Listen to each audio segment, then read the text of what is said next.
The Ministry of Education is investigating an incident at the Oberlin High School today where dozens of students appeared to be disoriented following a religious exercise. Classes at the institution ended early.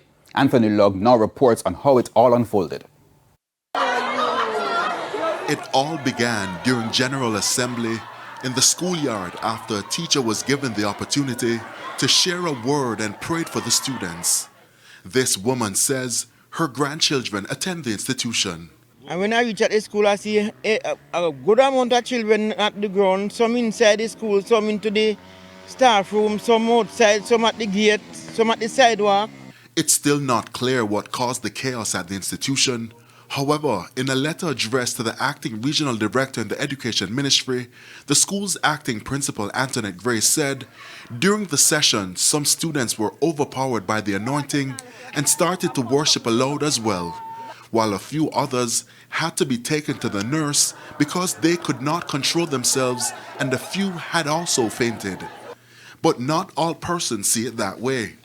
Iselin Black, a member of the Greater Works Apostolic Church, recounted a female student seeking divine intervention being brought to the church. When she was coming on the step, the power of God moved. And we start to move under the anointing of Almighty God. And the Spirit of God tell me to do something, and I did it. When she fall,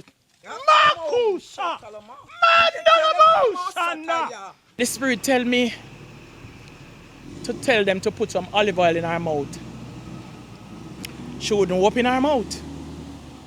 She wouldn't open her mouth for it to go in there after I do what the Spirit said to do first. And the Spirit tell me something again and said, do that. Eko Shanda. And I just get the water like how the Spirit said. The Spirit said the demon is in her eye and it's looking on the people. And the Spirit said, throw the water in her eye. And I throw the water in her eye. And she open her mouth same time and then put Makosha. Hallelujah. And she open her mouth same time. And she spit out back the olive oil after I go down her throat. She explains that after their intervention, the student revived.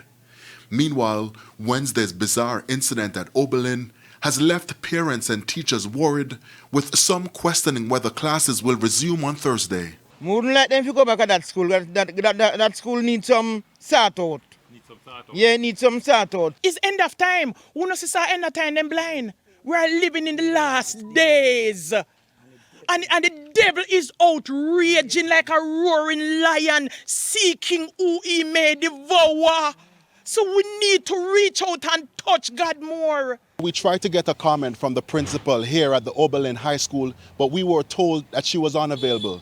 It's understood that the principal will be meeting with heads of the Ministry of Education later today. Reporting from Oberlin High School in St. Andrew, I'm Anthony Lugg.